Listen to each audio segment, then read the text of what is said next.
안녕하세요. 네, 저에게 큰 소망이 있습니다. 내가 30분 후면 자유다.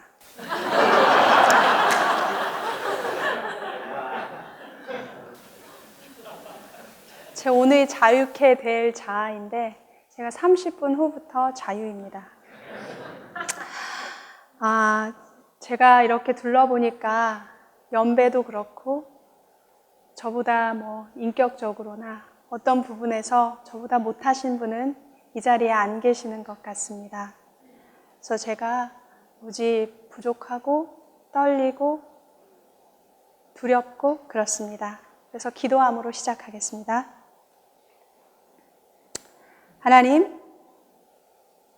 하나님께 예배합니다. 참이신, 진실이신, 진리이신 하나님의 경외를 내 에고의 그림자가 가로막고 있습니다. 우리의 눈이 열려 볼 수 있는 예배되게 하여 주세요. 예수님의 이름으로 기도드립니다. 아멘. 제가 살이 좀 빠졌습니다. 혹시 다이어트 하고 싶으신 분 계신가요? 제가 살이 하도 안 빠져서 칼보를 안 먹어보기도 하고 또 밤에 늦게 먹는 것을 좀 안 해보기도 하고 했는데 살이 잘 안 빠지더라고요. 근데 말씀 만나기 준비하면서 살이 좀 빠졌습니다. 식욕이 없고 소화도 안 되고 잠도 안 오고 어제는 2시간 잤나? 그제는 3시간 잤나? 아주 살 빼는데 특효약입니다. 좀 많이 빼셔야 하시겠다는 분은 자주 하시면 좋을 것 같습니다. 그러나 준비하는 과정은 저한테 좀 많이 버거웠지만 제 자신을 돌아보는 굉장히 좋은 은혜의 시간이었습니다. 제 자신을 돌아보다가 아무리 생각해도 제가 이 말씀을 여러분 앞에서 전할 자격은 없어 보입니다. 그 이유를 찾지 못했습니다. 그러나 하나님 아래에 우연이 없으니 아마도 저희 교회에서는 이 말씀을 가장 가슴에 새겨야 할 사람이 저이어서 이 자리에서 성도님과 이 말씀을 나눈다고 저는 믿습니다. 그래서 이 말씀을 담대하게 여러분들과 나눕니다. 갈라디아서 4장 4절에 보면 때가 참에 하나님이 그의 아들을 보내사 여자에게서 나게 하시고 율법 아래에서 나게 하신 것은 이라는 말씀이 나옵니다. 하나님이 그의 아들 예수 그리스도를 왜 보내셨나요? 우리를 자유케 하시려고 보내셨습니다. 어디에서요? 다 아시죠? 죄에서. 죄의 근원지에서. 죄의 근원지 어디일까요? 에고에서. 내가 가장 사랑하며 나를 지켜주고 있다는 그 거짓에서 자유케 하셨습니다. 마태 사도는 마태복음 1장의 족보와 2장의 동방박사들의 이야기를 우리에게 전하면서 경외심을 회복함으로 육의 삶에서 영의 삶으로 거듭날 수 있음을 이야기합니다. 그런데 이 경외심의 회복을 가장 회방하는 것이 에고입니다. 세관에서 돈을 세던 마태를 예수님이 부르셨을 때 내가 너와 함께 하고 싶구나. 나를 따르겠니? 라고 부르셨을 때 마태 사도에게 열린 것이 경외심입니다. 나는 하나님의 형상을 입은 자이구나. 하나님이 찾던 자이구나. 나는 나를 버렸는데 내가 버린 나를 부르시네. 나는 하나님께 보배로운 자이었구나 라는 진실이 열렸습니다. 2000년 전에 한 세리가 세관에 앉아 돈을 세느라고 정신이 없습니다. 내 민족이야 어떻게 되든지, 내 주변이야 어떻게 되든지 나라도 잘 살아보자 하며 로마 식민주의자들의 앞잡이 노릇을 하고 있습니다. 사정과 형편이 어땠는지는 모르지만 마태에게는 인간의 아름다움이나 생명의 존귀함이나 이런 건 다 사치였던 것 같습니다. 그런데 이 사람이 잡을 수 있는 것 하나, 그것이 돈이었습니다. 모든 사람이 손가락질합니다. 그런데 하나님이 정죄하지 않으십니다. 그 사람이 그 자리, 그 육의 자리에 태어나지 않았더라면 그렇게 살았을 리가 없는 사람이지. 이 사람 속에도 자신의 삶을 가치 있게 살고 싶은 중심이 있었지. 이 중심을 예수님이 보아주셨고 그것이 예수 그리스도를 만난 마태에게서 열렸습니다. 그러면 마태의 이야기가 마태만의 이야기일까요? 돈이 신인 세상을 살아가고 있는 우리들의 이야기는 아닐까요?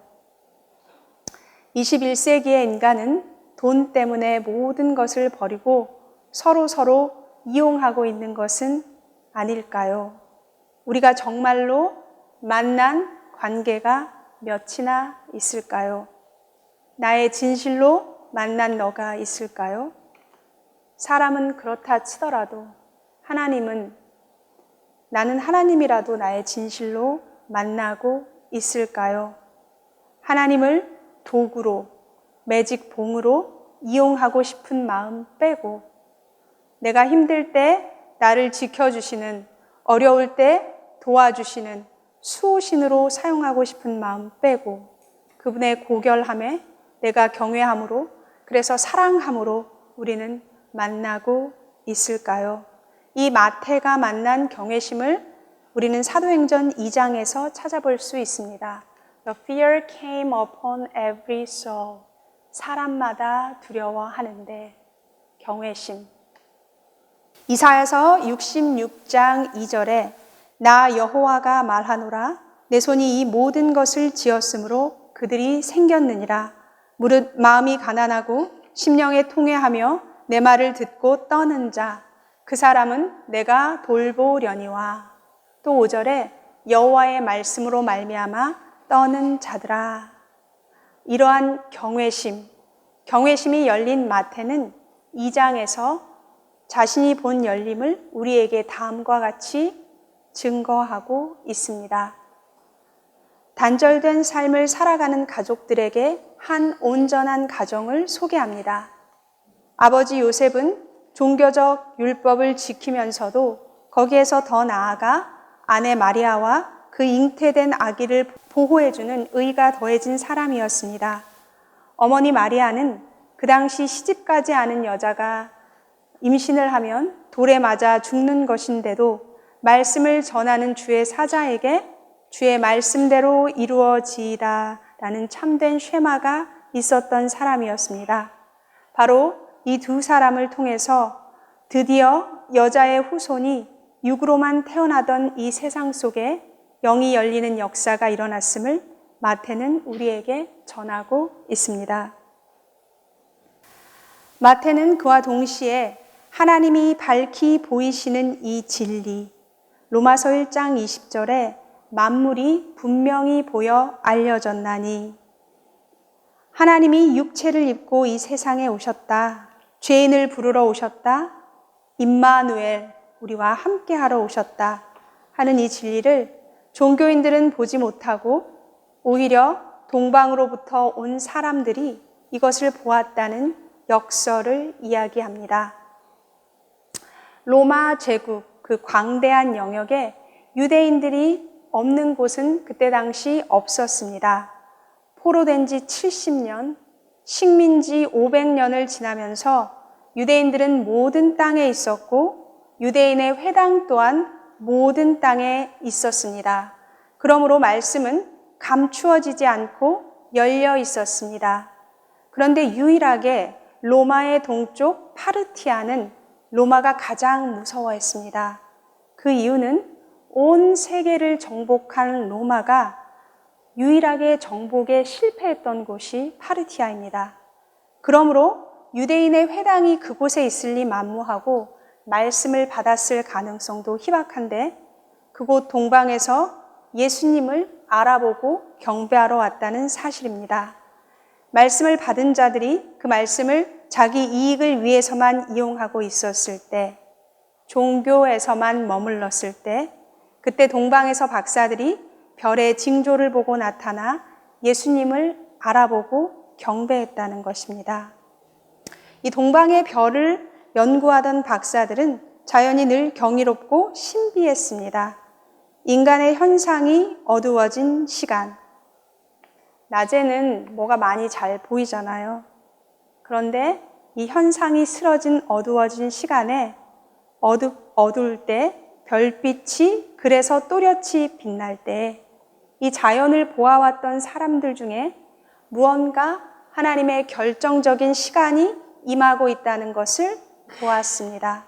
그 사람들이 찾아와서 그 시간을 이야기하는데 말씀을 맡은 자들은 하나님의 역사를 맡고 회방하고 있습니다. 세상은 밝히 보는 하나님의 역사를 종교인들은 눈이 멀어 보지 못하고 있는 것입니다.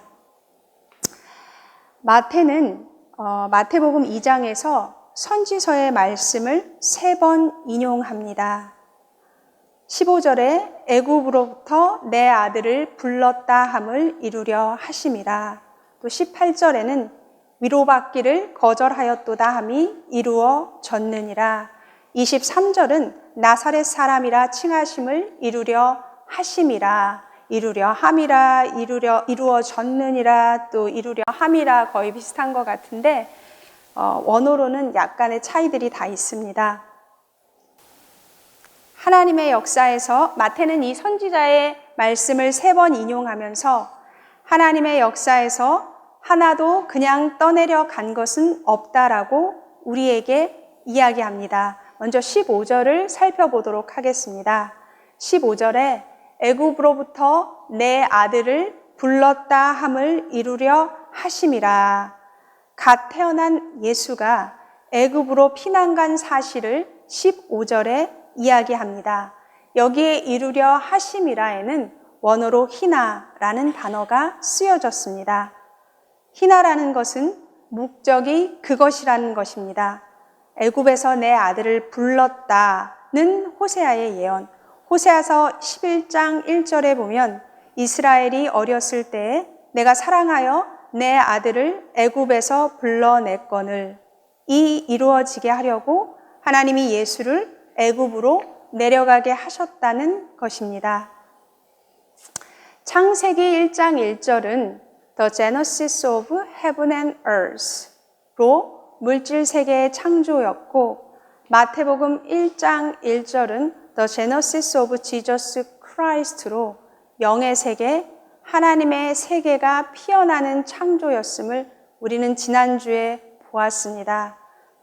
2장 15절에서는 New Exodus로 순종의 완성을 이야기하는 속뜻이 숨어 있습니다. 예수님으로 인해 진정한 출애굽이 완성되었다는 것입니다. 구약에서는 첫 번째 출애굽하였으나 광야에서 불순종했습니다. 또 약속의 땅에 들어가서 또 불순종했습니다.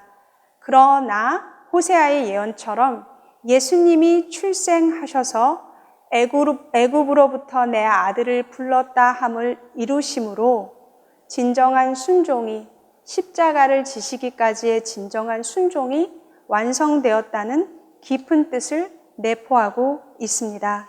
두 번째는 라마의 통곡입니다. 18절 위로받기를 거절하였도다 함이 이루어졌느니라. 여기 이루어졌느니라는 원어로 토테라는 단어입니다. 토테라는 단어는 이런 일이 일어남으로 말미암아 이 일이 또한 같이 이루어질 수밖에 없었다는 필연적인 이유를 설명하는 단어입니다. 그것이 목적이 아닙니다. 예를 들어 보겠습니다. 내가 오늘 아침에 교회로 오다가 보니 옆에 들어오던 차 한 대가 미끄러지는 것을 보았습니다. 그 차를 미끄러지게 하는 것이 내가 운전하는 목적은 아닙니다. 그런데 내가 운전하고 있을 때에 내 옆에 차 한 대가 내 옆에 끼어 들어오려고 하다가 미끄러지는 것을 내가 보았다는 뜻입니다. 본문을 살펴보면 하나님께서 2살 이하의 아이들이 죽도록 그렇게 섭리하신 게 아니고 그것이 목적이 아니고 이 회방하고 거부하는 역사 속에서 하나님의 새 세계가 열릴 때에 인간 세계는 그냥 있은 것이 아니라 이것을 회방하기 위해서 2살 아래의 아들을 모두 죽이는 그런 슬프고 아픈 역사가 동시에 불가분하게 일어났다 하는 것을 보여주고 있습니다. 세 번째는 나사렛으로 돌아오신 것입니다. 예루살렘으로 돌아오시지 못했습니다. 여기에서 나사렛 사람이라 칭하심을 이루려 함이라, 여기는 호포스란 원어가 사용되었습니다. 그것을 이루는 것이 목적이 아니고 그 일이 있다 보니 결과적으로 이렇게 됐다, 그런 말입니다. 그래서 성경에 나실, 나짜르라는 단어가 있는데 뜻은 분리되었다는 말입니다. 그 다음에 네셀, 제 발음이 그런데요, 제일 마지막 단어예요. 이 단어의 뿌리가 제가 방금 말씀드린 나짜르에서 나왔고요, 싹이나 가지라는 뜻이 있습니다. 이사야 11장 1절에서 이새의 줄기에서 한 싹이 나며 그 뿌리에서 한 가지가 돋아나, 그 두 개가 다 이 네셀 마지막 단어입니다.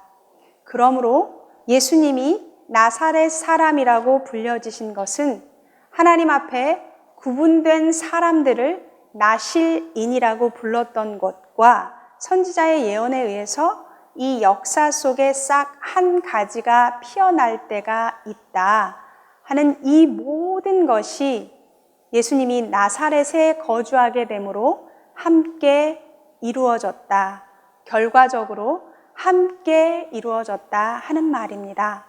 다시 말하면 우리의 삶에 우연은 없다는 것입니다. 어떠한 일을 하고 있어도 그 일을 통해서 하나님이 역사하고 계신다 하는 속뜻이 숨어 있습니다. 마태복음 1장과 2장에는 꿈의 현몽이 4번이나 나타납니다. 마태복음 1장 20절에 주의 사자가 현몽하여 이르되 다윗의 자손 요셉아, 내 아내 마리아 데려오기를 무서워하지 말라. 2장 13절은 주의 사자가 요셉에게 현몽하여 이르되 헤롯이 아기를 찾아 죽이려 하니 일어나 아기와 그의 어머니를 데리고 애굽으로 피하라. 마태복음 2장 19절은 주의 사자가 요셉에게 현몽하여 이르되 아기와 그의 어머니를 데리고 이스라엘 땅으로 가라. 22절에는 꿈의 지시하심을 받아 갈릴리 지방으로 떠나가 나사렛이란 동네에 가서 사시니, 이렇게 4번이나 나오는데요. 현상 속에서 에고로 길을 쓰며 살아가는 우리에게는 꿈이 심리 분석의 대상입니다. 간밤에 왜 이렇게 꿈이 어지러웠지? 내가 이빨 빠지는 꿈을 꾸었는데 오늘 나쁜 일이 있으려나? 오늘 똥꿈을 꾸었는데 복권을 한 장 사야 하나? 이렇게요. 그러나 우리는 이 4번의 꿈의 현몽의 이야기를 읽으면서 거듭나면 우리의 삶의 모든 것은 하나님과의 교통이 된다는 것을 볼 수 있습니다. 지나가는 바람 한 줄기에서도 하나님의 음성을 듣습니다. 하물며 꿈을 꾸었다면 요셉은 하나님이 무엇을 하고 계시는지, 하나님의 뜻이 무엇인지를 구하고 찾고 두드렸던 사람이었던 것 같습니다. 그래서 그 꿈을 좌표로 요셉은 어려운 상황들을 힘들지만 순종하며 나아감을 마태는 2장에서 우리에게 보여줍니다. 제가 좀 빠르게 이렇게 마태복음 2장을 정리해 보았습니다. 그래서 지금부터는 제가 제게 와 닿았던 것을 나눕니다. 저는 이사야서 65장, 66장 이렇게 지나가면서 종일 자기 생각을 따라 옳지 않는 길을 걷는 패역한 백성, 자기 생각을 따라. 그 사람이 나라는 것을 보았습니다. 집에서 무엇을 하다 보면 생각하고 있어요. 나쁜 생각. 두려움이 밀려온다든지. 그런 생각이 들어올 때마다 나는 내 생각을 따라 사는 사람이구나. 생각을 자꾸 끊어내는 연습을 시작했습니다. 이거는 하나님이 주시는 생각 아니지. 그럼 하나님은 나한테 좋은 생각을 주시겠지. 그래서 생각을 자꾸 끊어내는 연습을 했습니다. 그러다가 저희가 나님을 배웠잖아요. 66장 2절에 마음이 가난하고 심령이 통회하며 말씀을 듣고 떠는 자. 나는 내 생각을 따라 옳지 않는 길을 가는 사람은 맞는데 그러면 마음이 가난하고 심령이 통회하며 말씀을 듣고 떠는 사람은 누굴까? 우리 알죠? 남은 자다. 그런데 정말 누굴까? 궁금해졌습니다. 그런데 이 말씀을 준비하면서 전체는 아니더라도 아주 가느다란 실빛을 본 것 같은 느낌이 듭니다. 말씀을 만나서 내가 현상적으로 잘 된다면 돈을 더 많이 벌고 건강해지고 권세도 생기고 자식이 잘 되고 그럼 아마 나는 말씀 만나기에 목숨을 걸겠지요. 그러나 말씀은 나의 현상의 것에 무언가를 더 보태거나 더 좋아지게 하는 것이 아니라 내 참 자아, 본연의 나, 하나님의 생명이 피어날 나를 깨우는 것에 목적이 있음을 만나게 되었습니다. 에고, 세상을 사는 거짓 기재, 내 이익을 챙겨야 살 수 있는 이 세상에서 교양, 예의, 슬쩍 옷만 바꿔 입은 나르시즘. 허기진 배를 채우고 채워도 가시지 않는 욕심. 여기를 보아도 저기를 보아도 거짓. 하나님의 구원이 100% 진실이라는데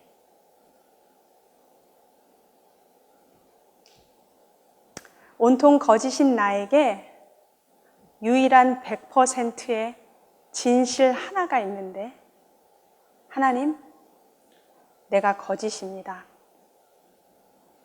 내가 허무입니다. 하나님이 나와 함께 하시지 않으면 나는 한 줌의 죄입니다. 이것이 나의 유일한 100%의 진실이라는 것입니다. 바벨론에서 포로 생활을 하다가 산을 넘고 물을 건너고 말씀을 따라 하나님을 따라 신앙을 따라 예루살렘으로 돌아온 남은 자들이 이사야서 59장에 이는 우리의 허물이 주의 앞에 심히 많으며 우리의 죄가 우리를 쳐서 증언하오니 이는 우리의 허물이 우리와 함께 있음이니라. 우리의 죄악을 우리가 아나이다.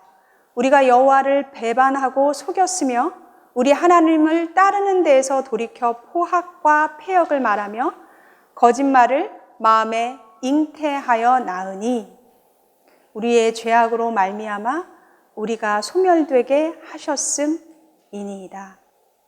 남은 자들이 이렇게 고백한다면 나라는 사람은 두 말을 할 것이 없는 것입니다.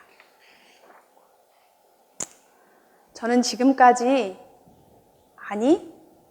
어쩌면 지금도 많은 부분을 머리로만 헤아리고 만다는 것을 알았습니다.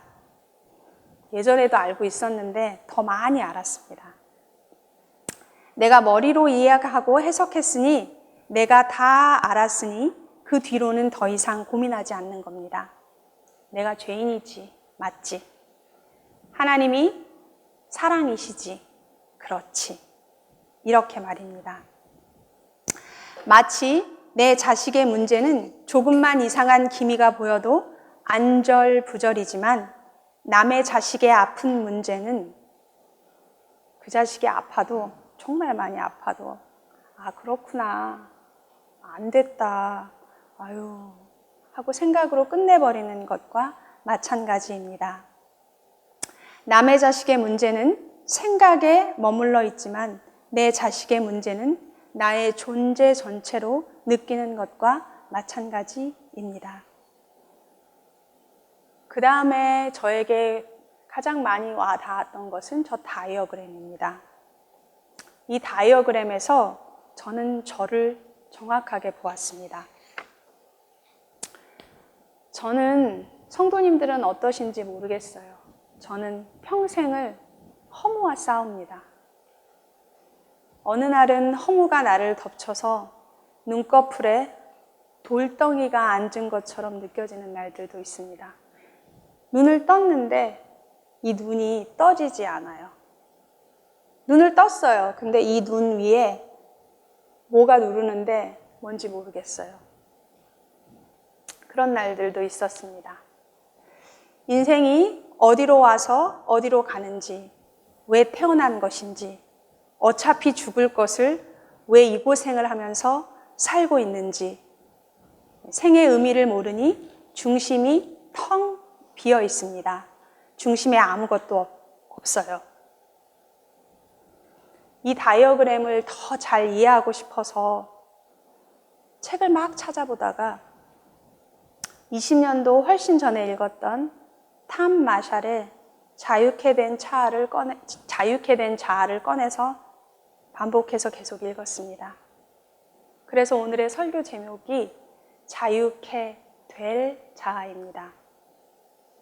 그때도 저는 그 책을 읽었는데 좀 전에 설명드린 것처럼 또 머리로 이해하고 채워서 지식으로 소장하고 있었음을 알았습니다. 다 안다 라고 레이블 하나 붙여서 지식 창고에 넣어두는 것이죠. 왼쪽은 저 모습은 저의 모습이기도 합니다. 중심이 허무이고요. 자꾸 욕심냅니다. 허무하니까, 허전하니까 저 안을 뭔가로 채워보고 싶은 거예요. 좋은 물건들을 사보기도 하고, 좋은 소리, 칭찬. 너 이거 잘하더라. 명성. 들로 채워보기도 합니다. 그러나 잠시 그런 소리를 들으면 내가 으쓱했다가 괜찮은 사람인 것 같다가 그러다가 또 이내 허무해집니다. 그 허무의 깊은 심연이 보이지가 않습니다. 상황뿐이기 때문에 이 모든 것을 이게 싫은 건가? 좋은 건가? 나에게 이익이 되는 건가? 아니면 손해가 되는 건가? 계산하느라 매우 바쁩니다. 조금 안 좋은 일이 생기면 매우 불안해합니다. 이거 이러다가 이 일이 이렇게 돼서 이렇게까지 가서 이렇게 되면 어떡하지? 이렇게요. 안이 텅 비어 있으니까 바깥은 가립니다. 내가 이렇다는 걸 남이 알면 어떡하지? 그래도 나 좀 괜찮은 사람으로 알고 있지 않을까? 그런데 저 점선이 보이시죠? 제가 가려도 아마 저를 다 아실 겁니다. 우리 다 영물이잖아요. 나는 나를 잘 모르고 안 보이는데 남은 기가 막히게 보이잖아요. 가려도 사실 우리 다 알잖아요. 갈라디아서 2장 20절입니다.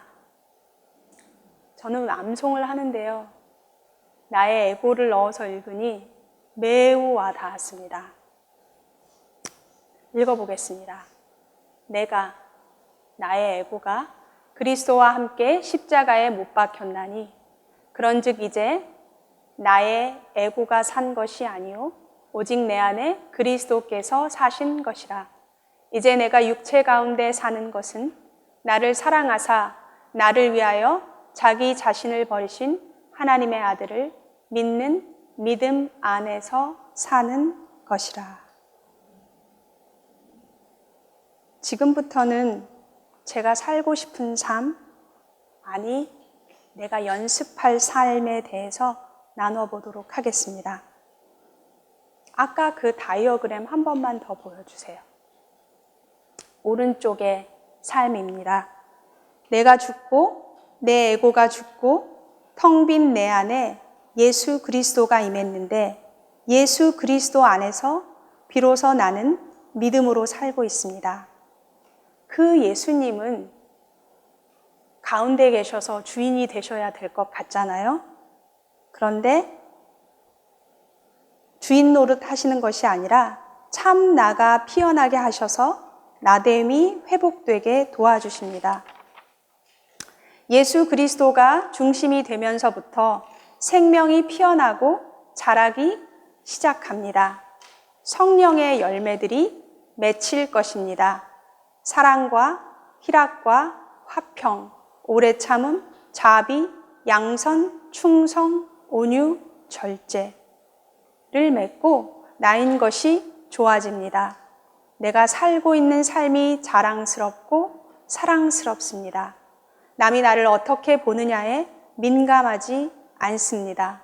남에게 보일 것에 연연하지 않습니다. 이 사람은 내가 충족해지고 있으니까요. 그리고 우주 끝까지 열려서 자랄 것입니다. 세 번째 만난 것은 내 육의 자리, 우리가 보통은 운명이라고도 부르는 것 같아요. 그 운명이라고 부르는 그 자리가 말씀을 장성케 하려고 하나님이 보내신 자리라는 것입니다. 그러므로 내 삶에 우연은 없다. 이 상황은 나의 생명을 장성케 하기 위해서 주어진 조건이다.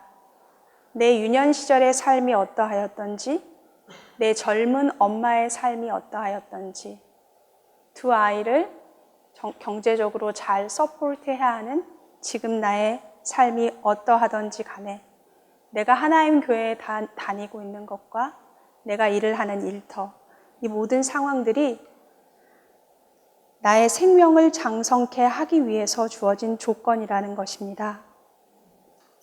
그래서 즐거운 일은 즐거운 대로, 어려운 일은 어려운 대로 말씀을 조명함으로 헤쳐나가는 것이 나에게 필요하다는 것입니다. 지난주에 심효섭 성도님이 로마서 6장, 7장, 8장으로 에고에 대해서 잘 설명해 주셨습니다. 저는 그것을 마음에 새기고 있고 잘 알고 있습니다. 그런데 며칠 전에 한강이라는 한국 작가가 노벨 문학상을 받았습니다. 모두들 알고 계시지요? 저도 너무 기뻐서 그분의 작품을 찾아보다가 시 몇 편을 접하게 되었습니다.